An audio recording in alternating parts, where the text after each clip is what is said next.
Hey guys, welcome to అవి vlogs. ఇది వచ్చేసి మండే వ్లాగ్. గ్రహణం పట్టిందని తెల్లారే మొత్తం క్లీనింగ్ చేసుకున్నా ఇల్లంతా. మా బావ లేచేటప్పటికి మొత్తం ఇంట్లో పని అంతా చేసుకొని కర్రీ మొత్తం వంట కూడా చేసేసాను. కర్రీ వచ్చేసి కోడి సంచులు వండాను.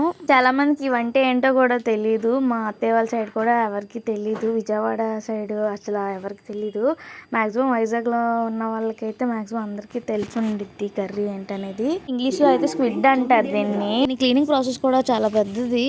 ఎందుకంటే వాటికి బ్లాక్ కలర్ లో ఒక లేయర్ లా ఉండిద్ది. దాన్ని తీసి మళ్ళీ దాని హెడ్ లో ఒక చిన్న గోలికాయ అంత ఏదో ఉండిద్ది. వాటి నేమ్స్ తెలీదు. అవి ఎందుకనే తీస్తారు అనేది కూడా తెలీదు. అవంతా క్లీన్ చేసుకోవాలి. బ్లాక్గా వచ్చిద్ది అదంతా క్లీనింగ్ చేసేటప్పుడు చాలా టైం పట్టిద్ది. అక్కడే క్లీన్ చేయించుకొని తెచ్చాము. ఇంటికి తెచ్చాక కొద్దిగా వాటర్లో క్లీన్ చేసి తర్వాత పసుపు సాల్ట్ వేసి నార్మల్ క్లీన్ చేసుకున్నాను. కర్రీ ప్రాసెస్ కూడా చాలా ఈజీ, పెద్ద ప్రాసెస్ కూడా కాదు. క్లీనింగ్ ప్రాసెస్ కొంచెం ఎక్కువ ఉండిద్ది కానీ నార్మల్ కర్రీ ప్రాసెస్ మాత్రం చాలా చిన్నది. ఆనియన్స్, ఒక టమాటో, ఒక 2 పచ్చిమిర్చి, కరివేపాకు తీసుకున్నాను. ఆనియన్స్ వేగాక టమాటో వేసి, టమాటో వేగాక కొంచెం కరివేపాకు, పచ్చిమిర్చి కూడా వేసుకోవాలి. అప్పుడే నేను కొద్దిగా సాల్ట్ వేసి కాస్త మిక్స్ చేసి దాన్ని కొద్దిసేపు మగ్గనిచ్చాను. మగ్గిన తర్వాత కాసేపు సిమ్లోనే మగ్గనిచ్చాను. మరీ హై ఫ్లేమ్లో పెట్టలేదు. ఇప్పటికీ మగ్గిపోయిన తర్వాత సిమ్లోనే మగ్గనిచ్చాను కాబట్టి కొంచెం లేట్ అయింది. లేట్గానే మగ్గనిచ్చాను.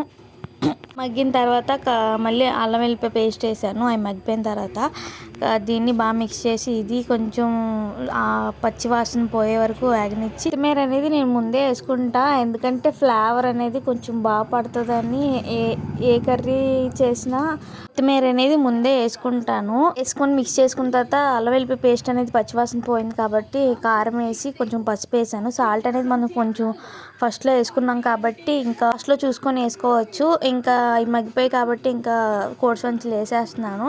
వాటర్ వేయకుండా కాసేపు బాగా మిక్స్ చేసి అది మగ్గనివ్వాలి బాగా. దాంట్లోనే వాటర్ చాలా ఊరుతుంది. మనం వాటర్ వేసి బాగా కడగడం వల్ల అందులో వాటర్ అనేది చాలా వచ్చిద్ది. చూసారా వాటర్ ఎంత వచ్చిందో? నేను కొంచెం కూడా వాటర్ వేయలేదు.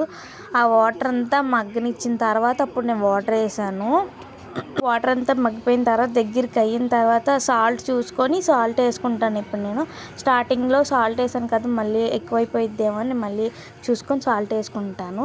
ఈలోపు అన్నం కూడా హాట్ బాక్స్లో తీసి పెట్టుకున్నా. ఎందుకంటే మార్నింగే వండేస్తాం కదా, కొంచెం వేడిగా ఉండిద్దని, నైట్కి కూడా ఉండిద్దని వేడిగానే హాట్ బాక్స్లో పెట్టుకుంటాను. ఈలోపు మా బుడ్డోడు లేచాడు. మా బుడ్డోడు స్నానం చేయించి రెడీ చేసి అందరం ఇంకా అన్నం తిందామని కూర్చున్నాము. ఎందుకంటే టిఫిన్ ఏం చేయలేదు, ఇంకా రైస్ తినేద్దామని. మార్నింగే కర్రీ రైస్ అన్నీ వండేసాను కాబట్టి ఇంకా అన్నం తినేసాం. టిఫిన్ తినుకుంటా. ఇది ఈ డైలీ రొటీన్ లాగ్. ఇంకా ముందుకి మంచి మంచి వీడియోస్ వస్తాయి. ఛానల్ని సబ్స్క్రైబ్ చేసి పెట్టుకోండి. ఇంకా ఏవైనా వీడియోస్ చేయాలంటే కామెంట్ చేయండి, చేయడానికి ట్రై చేస్తాము.